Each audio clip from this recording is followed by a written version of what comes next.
actually might have fully. I'm not sure. Yeah, I think I'm writing another one that I wrote. Getting my notes here. So one of the things that we're going to do in 2016 that'll be a little bit different for us, although we've done it before, is we're going to try to get as many people up who have been a part of the community for a long time and been doing good work here at the open mic and elsewhere, but haven't had a shot at this particular open mic. So throughout the year, you're going to see a few different double features that are a way of us kind of catching up and acknowledging that there are folks out there who have really been a part of this for a while and who we would like to see get this kind of a shot. And you know, you can't please all the people all the time, but we're doing what we can to make sure that it's a, you know, that we can, yeah, make things right. And so one of those people who's been coming, like, since before most of you were coming, when we were over at the old Ice Cream Renaissance, which is not even there anymore, was David Nelson. And one of the things about David Nelson is that whenever David Nelson showed up, something unexpected would happen, and he blew me away. And so, you know, and yes, I just love the guy. And for a little while, we lost him to Seattle, but fortunately, he came back. I think it's a little more fun. Would you say that's true, David? That the poetry scene is a little more fun down here than in Seattle right now? He has no idea, but just trust me, it's more fun. Yes. Seattle. Oh yeah, Seattle's way. Yes. So both of our features tonight have something that is an important part of the poetry world, which is chapbooks of their work for sale later on. And so let's welcome the first of our two in our double feature tonight, David Nelson.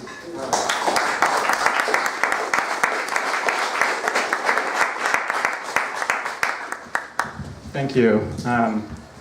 Yes, and thank you, Chris. I love you to death, so I'm going to be murdering you after the... This is actually, don't listen to what he said because this is my last stop on my national tour. And I didn't really have time to prepare, basically, so this is mostly just filler, sorry. Yeah, so I'm going to start with, this is my new chapbook. It's called Come Down.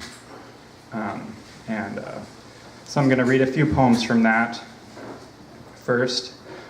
This is one of the first poems in it. Coming down open, coming knots undone, coming off before, or coming softly. Canary acts caught in canary snot, feigned canary and as canary sang. Coming down, coming around once, coming forth only, and please caring do.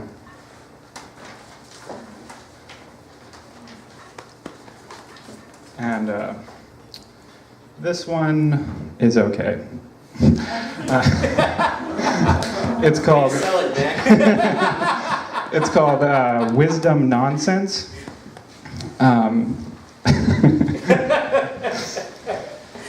When it comes to being, what one says is wrong. Concerning belief systems, you don't know me. But America is a special zombie. It's convinced it has awareness. It acts alive and it's dead. Also, poor people infest it. In the suburbs, no one can hear you scream. No one. The city's quieter. One can only hear what isn't said. It's way too loud. Dogmatism is just Taoism misspelled. Nothing isn't easy because it's worth doing. Try and recite a poem you don't like. A master's just an idiot.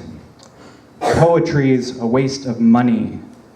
I don't pretend to be mature because love is hard that way. Baudelaire died a long time ago. And what about Odilon Redon?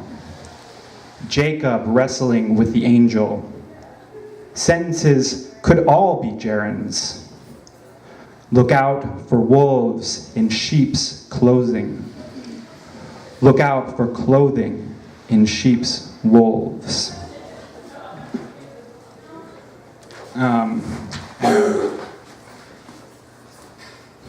I have to, post a tweet really quick. This is a poem I wrote a while back, and it's called, I really am a strong believer in constrained poetry as well as, more free verse or whatever. And this is so I try to write poems a lot of times in different states of mind. This is a poem that I wrote. It's called Writing While Having to Pee. No way better out than having or not having with, just because they and with you were what was have had being. Just with no way, and how about how that was, or I don't really and what with what she as or has and OSHA. I don't really and with what with she or as and has so hum. Gotta pee, gotta pee, gotta pee, gotta pee. Gotta pee, gotta pee, gotta. Gotta pee, gotta pee, gotta pee. Gotta pee, gotta pee. Gotta pee, gotta pee, gotta. Balder than adjacent or and not with you expect, turning coats and making soup or turning making maybe. I'm just not sure or sure to be as with another. Don't make it, make it, I mean for the season. Or to make it, do it. I said she gotta pee. Gotta pee, gotta pee, gotta. Gotta pee, gotta pee. Gotta pee, gotta pee, gotta. Gotta pee, gotta pee, gotta. Gotta pee, gotta pee, gotta pee. Don't tell me or tell me either way, don't make me. Or if you don't make or tell me, make me, oh tell me. I'm just not turning, twisting in the wind. I make and take what with shakes, never, oh please tell me. Gotta, can't you see, gotta, oh, can't you see, gotta. Gotta pee, gotta pee, gotta pee. Gotta pee, gotta pee, gotta pee, gotta. Gotta pee, gotta pee, gotta pee. Gotta pee, gotta pee, gotta pee, gotta pee. Gotta pee, gotta pee, gotta pee. Chiclets turn and sitting with, or rather, nothing. I'm not what shore it with, nothing, Jansen, hello. Bulge and bark, but never whole, or barge, or maybe. I'm not just what it is, they explained that it's some. And so that was with turning, or I'm not really sure, but. Gotta pee, gotta pee, gotta pee. Gotta pee, gotta pee, gotta. Gotta pee, gotta pee. Gotta pee, gotta pee. Gotta pee, gotta pee, gotta. Gotta pee.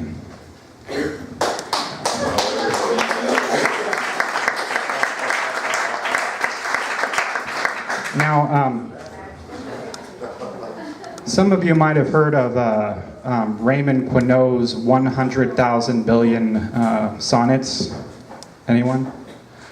It's a book of sonnets, or it's actually, I don't know what that's called, but when the pages are cut out, and so all of the sonnet lines are on separate pages, and there are 10 different lines. So you can basically literally read 100,000 billion sonnets, from that book if you had that much time to spare and you were like a computer or something. So I was playing with different combinatorial poems, and these are some from my chapbook. I'll just read. I'll read this through a couple of times. Were I never born on cool wind, as soft as down collected by gods in hunger, had I deluded my soul in space, then as mother would comfort the babe till dusk.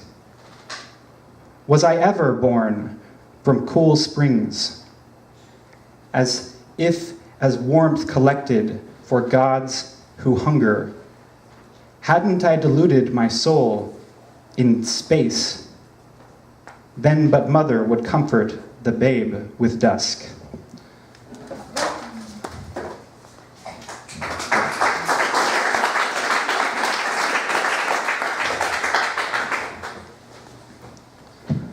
And this is another similar poem, but that was a quatrain. This is a quintain. There's actually approximately 1.9 times 10 to the 14th ways of reading this poem, I believe, but they're all basically the same. Walking before the dusk, The man shouldn't look doubtful, yet she wants it. How many has he watched among the brush, shivering against infants? I've seen that soul rippling at someone festering, except the men forever pray to me, just whispering for blood. So it went asleep. Walking before the dawn, the fox shouldn't look happy, yet she could be. How many has he considered among the reeds, weeping against infants? I've heard that aspect turning toward someone simpering, except you will look below, just whispering with blood. So it fell asleep. So, and there's a number of different ways of reading that. And just got a couple more here that I'm going to read. Like I said, filler, don't worry about it, just zone out. This is called Body Feeling. In the mercy on my tingling, in the mercy on my soft, in the mercy on my breathing, no need to void, no need to move, no need but the back of my neck.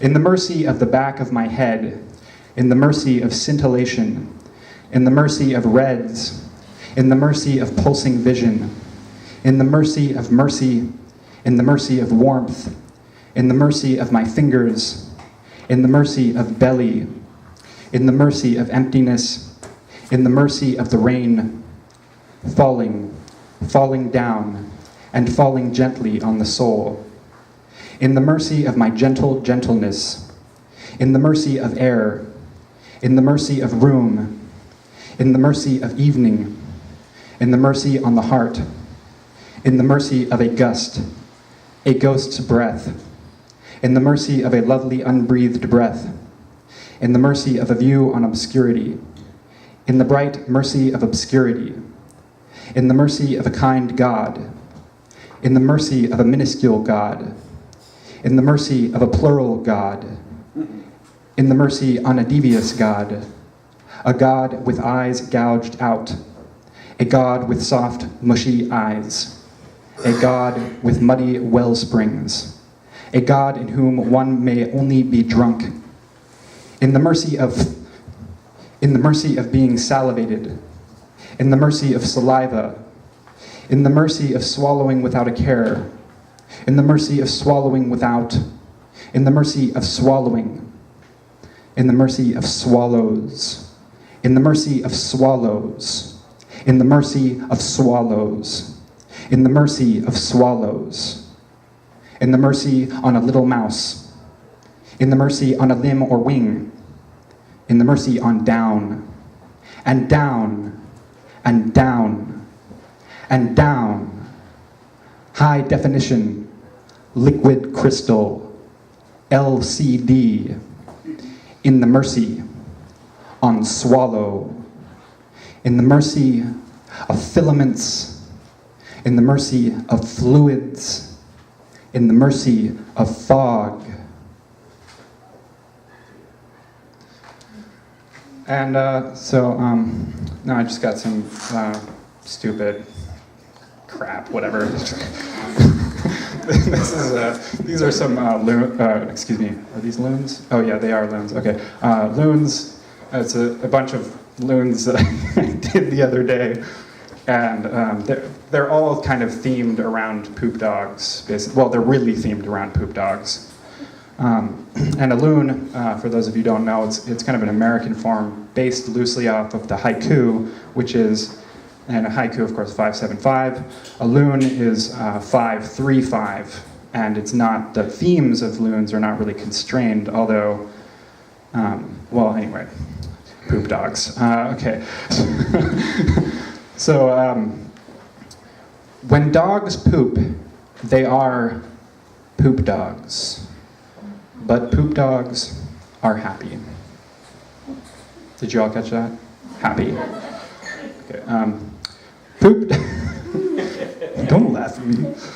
You got it.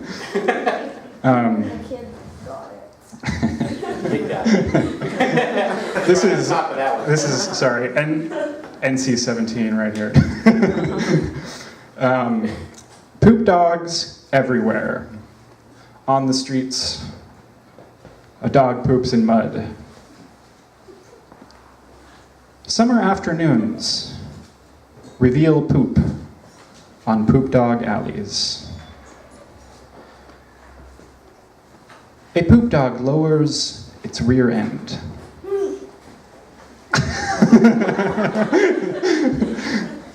Little poop appears.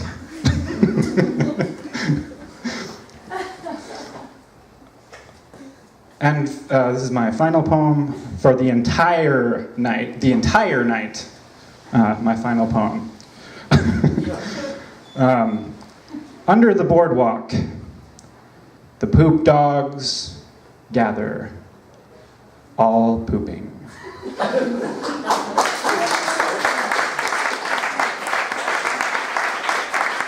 Thank you.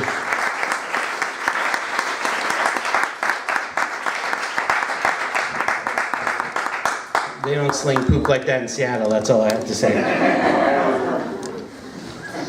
So our second feature of our double feature is Mr. Nathan Tompkins. He's been here many times before.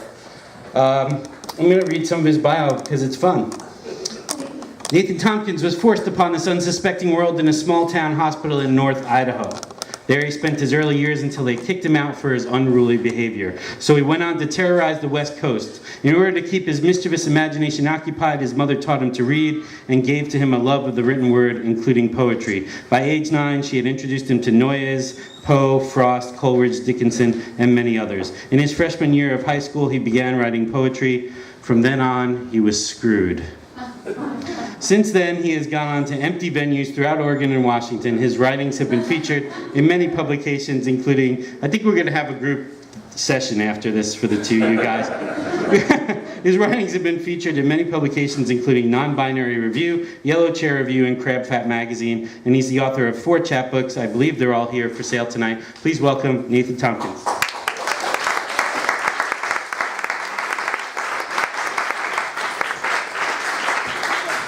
Thank you. I'm pretty honored to be featuring here. I've been coming off and on for quite a few years now, and such. And I know it started when Cover to Cover was just down the street. At that little strip mall over there by the brick house, I think it was. And see, that's how I know locations is how far it is away from a bar. From the big house. Oh yeah, I got drunk there. Okay, yeah, okay, it's over here. But anyway, yes, like you said, I do have 4 chapbooks. A couple old ones, Junk Mail the Heart, The Dog Stops Here, then 2 that were just released last week, Lullabies to a Whiskey Bottle, and A Song of Chaos. I'm going to read a couple from Lullabies to a Whiskey Bottle. This one was originally published in Poeming Pigeon's food issue.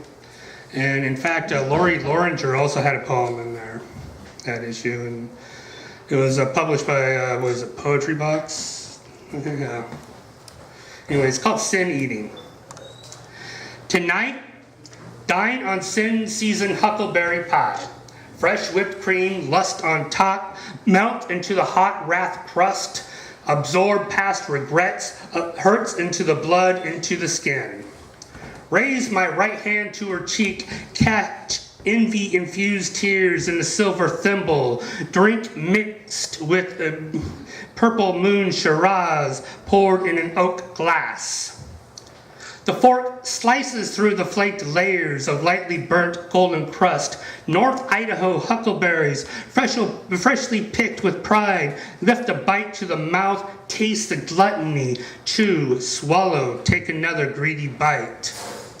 Lick the remnants of pie from the plate. Drink the last wine. Feel the sloth of the full stomach. And toss the wooden dishes into the fire to smoke, to burn away a lover's sins. Baked into a huckleberry pie, taken for my own.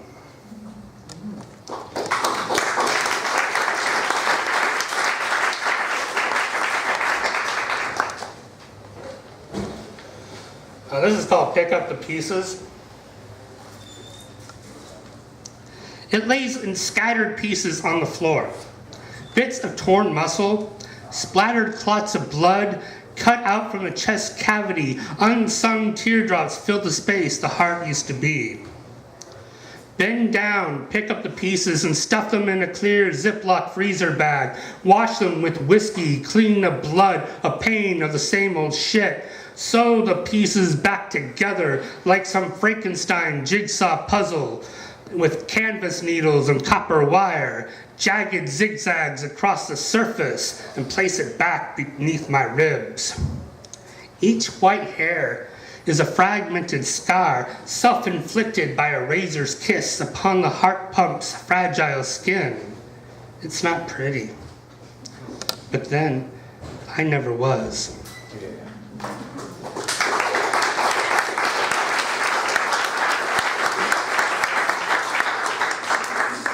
This one's about my daughter, Jacinta. She's 11. Last time I saw her, she was 9 months old. It's called At Least We Had the Birds. At least we had the birds. That last night when you cried as your mom made the spaghetti bolognese and I sipped my local beer. I picked you up, sang Born in East Virginia as we bounced, danced around the living room, but you cried louder as you did every time I held you, hugged you, kissed the top of your head. We went outside to the park behind your grandparents' flat, where we stood beneath the trees, watched the birds sing, and you sat in my arms, finally quiet, pointing as they jumped. The branches green, though was mid-July, but crisp with rain, and you looked at me, smiled, baring your fresh bald gums. The next day, I rode the bus back to Brisbane, and the tear streaks inside my sunglasses matched the rain streaks on the window. But at least we had the birds.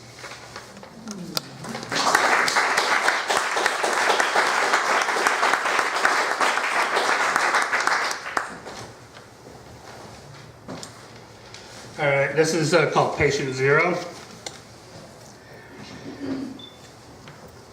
Sometimes I wake, sweating, still hearing the pants convulsing behind me. The ghost breaths touch the hair on the back of my neck. Lie naked, face down. I fear that I will spread this disease to fuck a life like he fucked mine. To make another child cry at night like I did. To make another child hide like I did. To make another child rage like I did. To murder a childhood like he did. His weight pressed in me.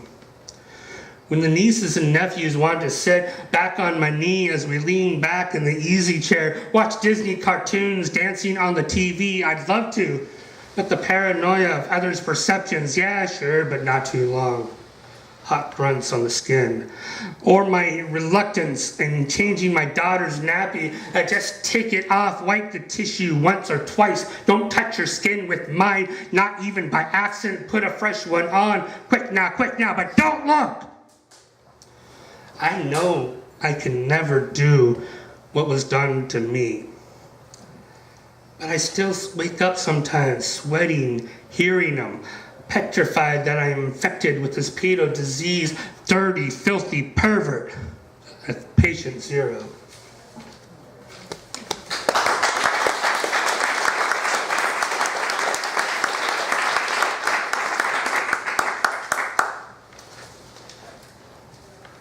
This one will be published later on this year in an anthology, We Can Do It For You Better, or something like that, by University of Hell, one of the best fucking presses around. It's called How to Survive Shark Week. And I know some of you have heard it before, but I don't give a fuck. First, grab a 6-pack of beer. A fifth of whiskey, a 12-pack of pop, throw it all in the cooler, full of ice, fresh from the freezer. Toss it in the back, right next to the towels and dry clothes.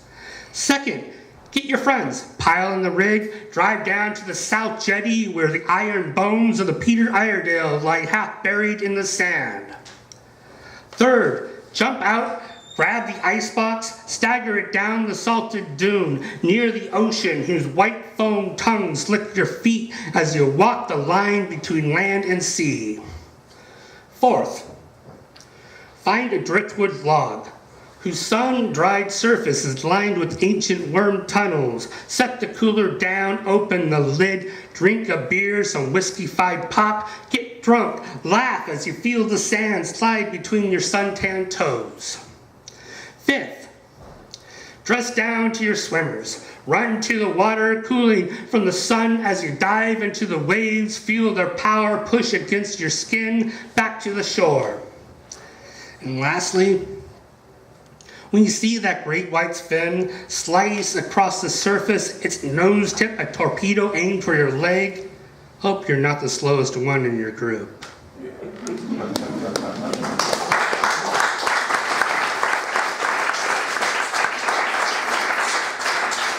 This is one of my North Idaho poems. The Kootenai River is a river that comes from Canada, goes through North Idaho into Montana, then back into North Idaho, and then back up north, and eventually into the Columbia. But anyway, it's called Partially Submerged.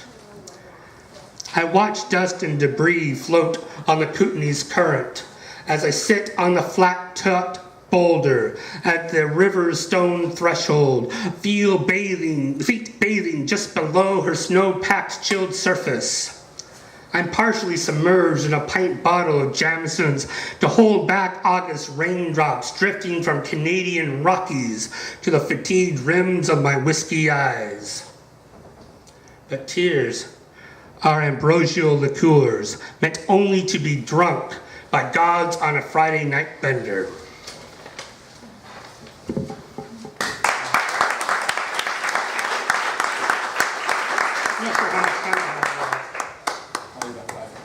Five more minutes? Oh, okay, cool deal.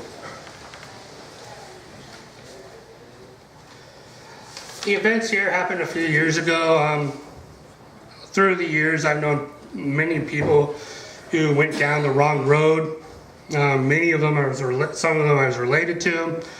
Some of them are no longer here because of their choices. Others ended up locked up and whatnot. But anyway, this is called The Needle's Edge. Luckily, I never made those choices. I made other self-destructive choices, but not these ones. This is about my cousin. He had light brown curls, dimples so deep they captured unwary girls if they did not watch their footing. And he played football, clutched that damn ball as he ran down the field. Mud clung to his cleats as he pounded his legs to the turf to reach those white goalposts. When they found him that morning in the house in Spokane, beaten, bruised, bloodied, I remember he had light brown curls, dimples so deep they captured unwary girls, at least before he found his jagged comfort in the hollow point of a needle's edge.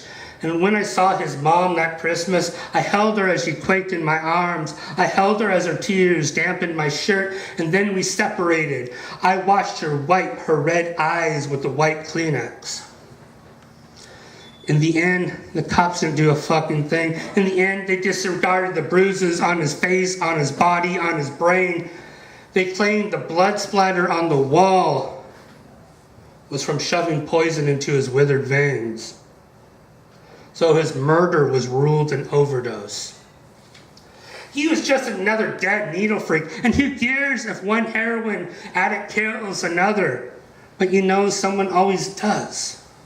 Because even junkies have mothers who will always remember.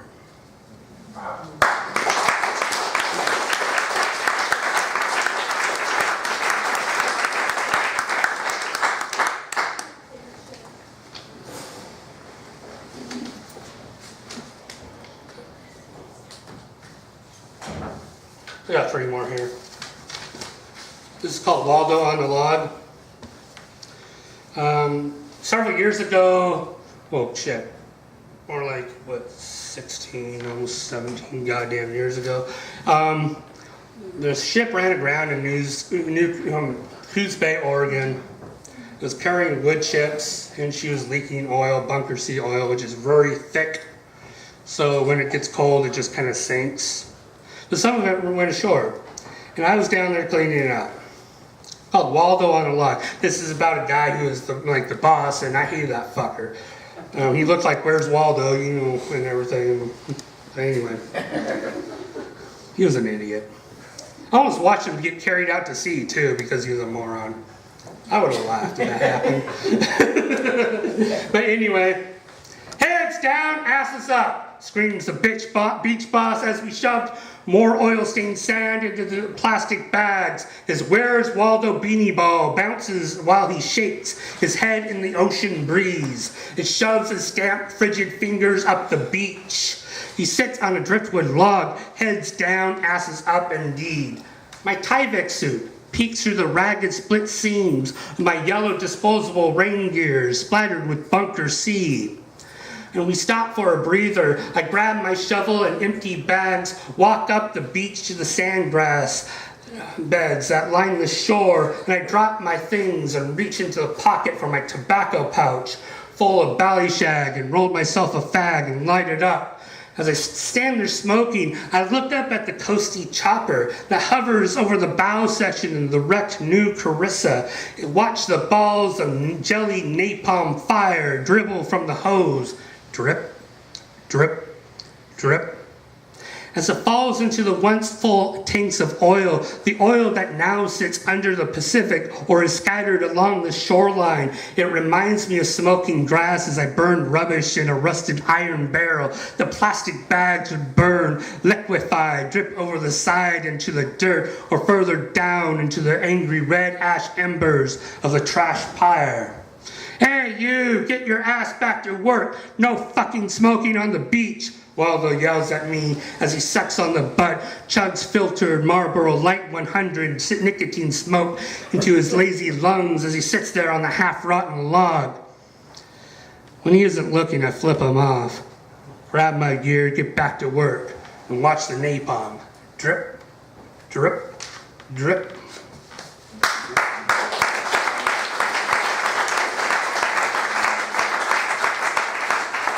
This is called The Name. I've been writing a lot of poems, basically kind of going on in the last 6 months or so, you know, kind of on a self-discovery type of thing, trying to figure out why I'm fucked up as I am. And anyway, on it goes. This is called The Name. Unfold my fingers from the pleats stitched into my palms, his initials branded along my lifeline. I wish I could leave it behind me. Scrub it away beneath whiskey faucets, skip those letters from the tips of my fingernails across the river, but no amount of liquor dreams, no amount of black tattoo ink will cover the shame beneath a portrait on my living canvas. And no amount of the hourglass's sand will polish his face from my eyes the way his glasses dangled on his nose or his naked body handcuffing my life, burning his name into my palm. I got one more. Yeah, brother.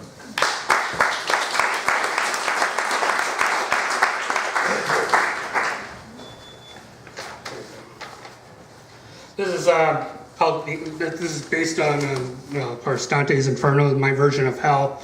And I wrote this a few years back after a bad reading. And this is no reflection on anybody here. And just in case you're wondering, but it's just, except maybe Chris. Making me nervous. This is called The Inferno. Metal folding chairs line in formation before the black microphone stand or semi-hidden between stuffed bookcases that tell the stories of Virgil and Dante. I sit in one, out of the way, towards the back, rust iron shackles form around my naked ankles, overweight handcuffs clasp my wrists. and I am stuck here. I realize my misery, and I hear the name from the list, see them rise to the podium, hand clutches the iPhone as they search for the right words to shout across the room, to declare their poems to us lowly peons as they lash us with pseudo-intellectual whips, enslave us with the shackles, the chains of their ego. And when they go on, I think that this time they are finished. But they're not. It's just another line, another second, another minute, another day, another week. 6 decades, 6 centuries, 6 millennia, the number of the beast born from the ocean's thighs. And I wish I could reach up, gash my eyeballs from their sockets, and shove them in my ear canals in an attempt to finally shut out this noise. But I can't. And I wish I could storm that podium, cut the wires of the mic, jam it down their writhing mouth. But I can't.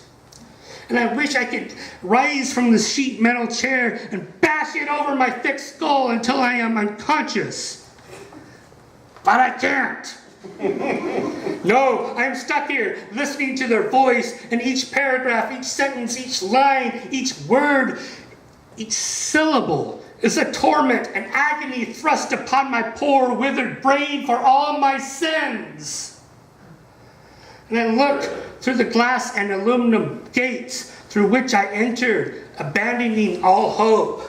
And I see her, Beatrice, with her black eyes, framed red with the tears as they slide down her smooth Italian cheeks. Her lips mouth to me the words, "You're fucked." Thank you very much.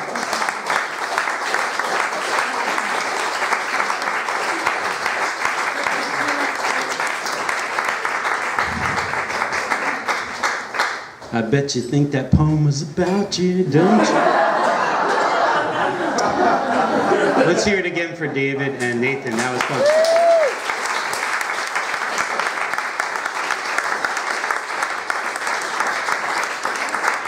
So as we mentioned, both of our features have books for sale. That's why we always break after the features, so you can get a book. Tony's going to be able to help you out with those at the back of the room. And then we'll be back in about 15 minutes for more open mic poetry. If you're not able to join us, remember, second Thursday of next month, we'll have Steve Williams with his new book, 13 a Poem, and there are flyers about that on the bar at the back. Thanks so much for coming. We'll see you in about 15.